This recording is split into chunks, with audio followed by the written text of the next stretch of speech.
My son, beat up, a mobster's kid. Now, we're being hunted. I woke up to the sound of my son screaming. I bolted out of bed and raced to his room. There he was, sitting up in bed, drenched in sweat. There was someone in my room, he panted. He was standing right there. I flipped on the light and saw that the window was open. But we live on the third floor. Then my phone buzzed. I checked it. A picture. My son, asleep in bed, taken from inside the room. My stomach dropped. The night before, he'd gotten into a fight at school. Broke some rich kid's nose. I thought that was the end of it. Then I saw the message under the picture. Your son is brave. Let's see how brave he is when he wakes up somewhere else. A floorboard creaked behind me, and that was only the first night. Cut to a surveillance shot. A blurred silhouette lurking in the corner of his room. I thought it was just a threat, but they were already inside. I'm gonna lay it all out straight. I'm just a regular guy living in a mid-sized city where the streets are rough and the nights get darker than they should. I live with my son in a modest apartment on the third floor of an old building. We weren't exactly rolling in money, but we managed fine until everything went sideways. Let me give you some context. My boy goes to a local school where the rich kids think they own the place. One of those rich kids got on his bad side. His dad isn't just some rich businessman. He's a guy with connections, friends in all the wrong places. We never crossed paths until that night, but now, apparently, his son's little tussle at school was just the spark for a wildfire that's got us both running for our lives. It all started a few days back. My son had been going off on the playground, standing up for the kids who got picked on by that rich kid and his clique. I know, sounds like a movie scene, right? But my kid isn't a pushover. One day, he had enough. The rich kid was sniping at everyone, showing off like he owned the place, so my boy stepped in. Things escalated quick. One punch later, the rich kid hit the ground hard. I still remember the gasps, the stunned silence, and then one of his buddies leaning over and saying, "You're dead, man." That line stuck with everyone. Fast forward to that night. I was sound asleep when I heard my son's scream.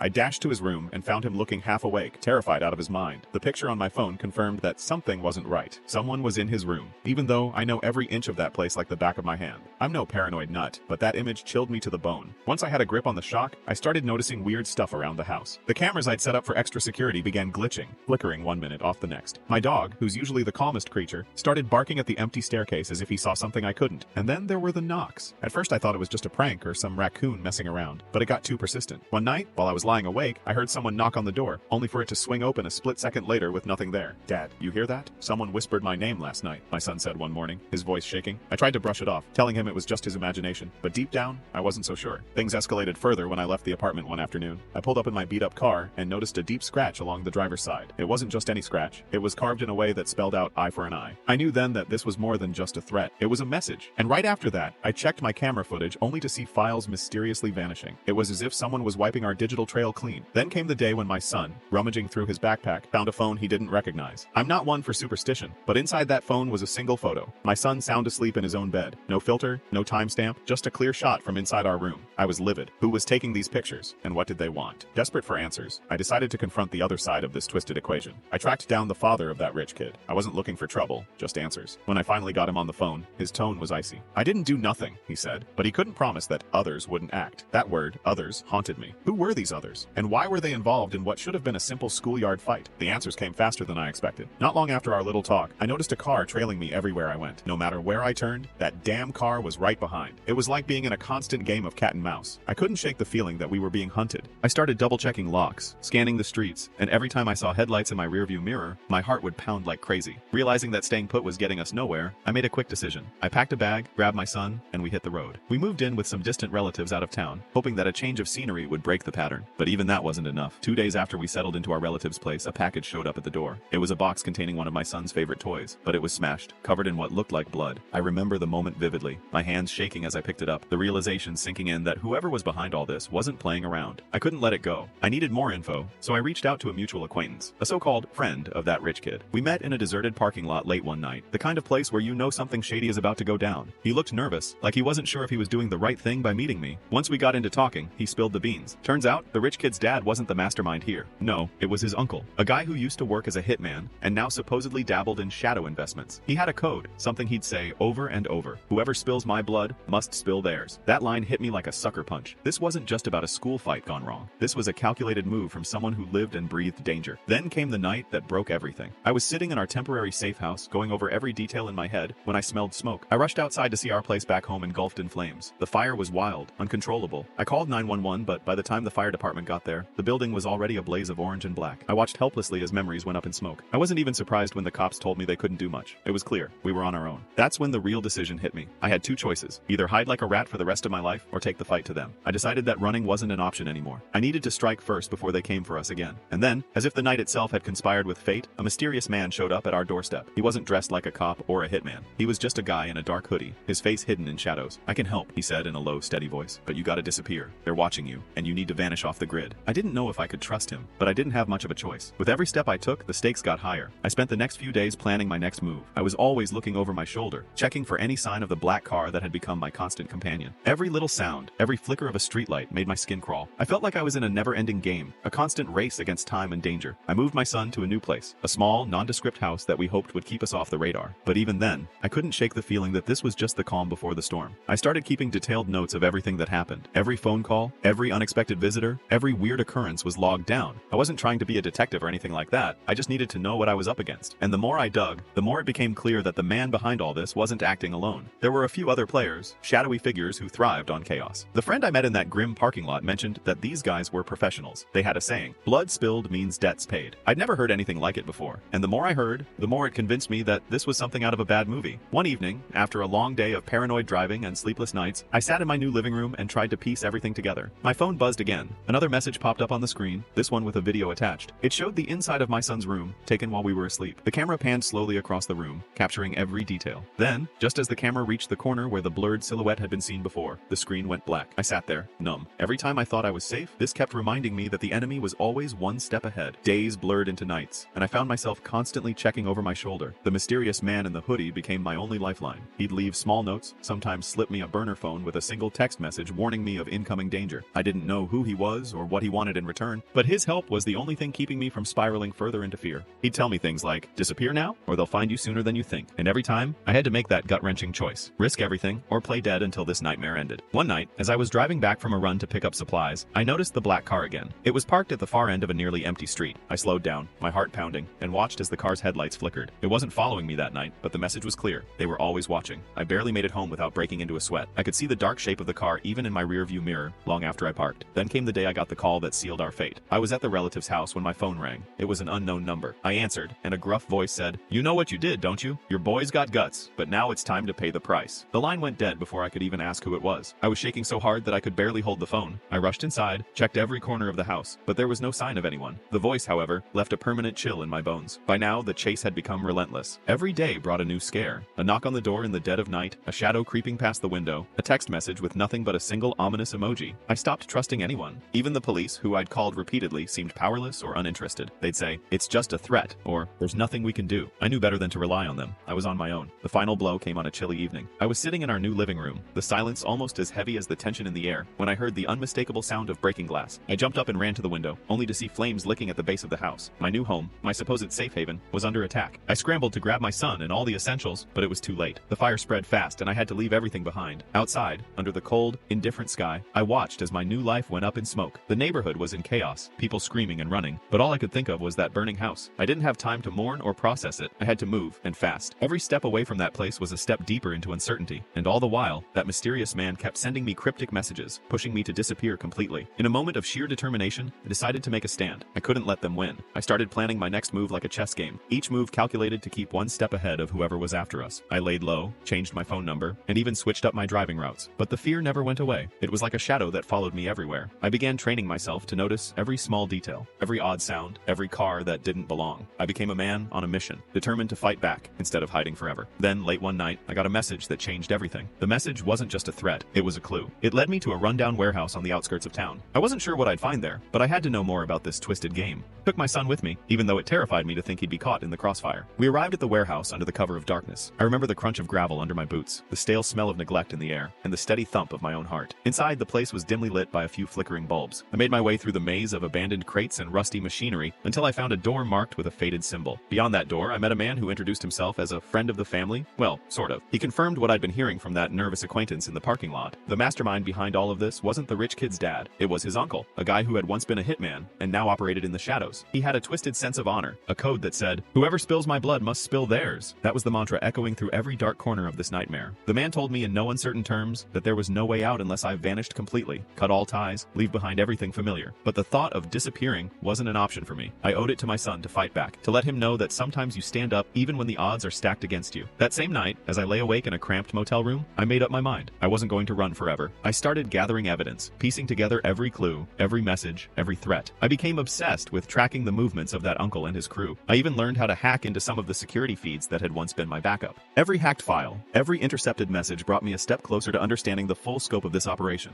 I wasn't a tech whiz, but I did what I had to do. Then came the day when everything hit the fan. I was in the middle of decrypting some files when the door to my motel room burst open. In walked two guys, rough and silent, their eyes scanning the room. I barely had time to react before I realized they meant business. A fight broke out, raw and unfiltered. I managed to fend them off, but not without a few nasty bruises. That incident was a clear message. They were closing in, and they weren't messing around. With nowhere left to turn, I decided to go public, sort of. I started recording everything. Every encounter, every narrow escape was documented. I uploaded short clips online, hoping someone would see what was happening, and maybe, just maybe, offer some help or at least share my story. It wasn't about getting famous anymore. It was about survival. Every upload was a gamble, but it was also a way to tell the world, I'm still here. I'm not going down without a fight. I remember one video clip where I was driving down a deserted road, the black car tailing me in the distance. I stopped the car in a quiet spot, turned on the camera, and just talked. If you're watching this, I said, my voice rough with adrenaline, it means I made it. But they're still out there. And if you're in a similar situation, you know what to do. Stay alert, trust no one, and remember that sometimes the only way out is to fight back. I didn't know if anyone would listen, but I had to try. As the days turned into weeks, the pressure only increased. I learned that the mysterious man who had once offered to help was still in the background, sending cryptic texts urging me to vanish. But I wasn't about to disappear without a fight. I had my son,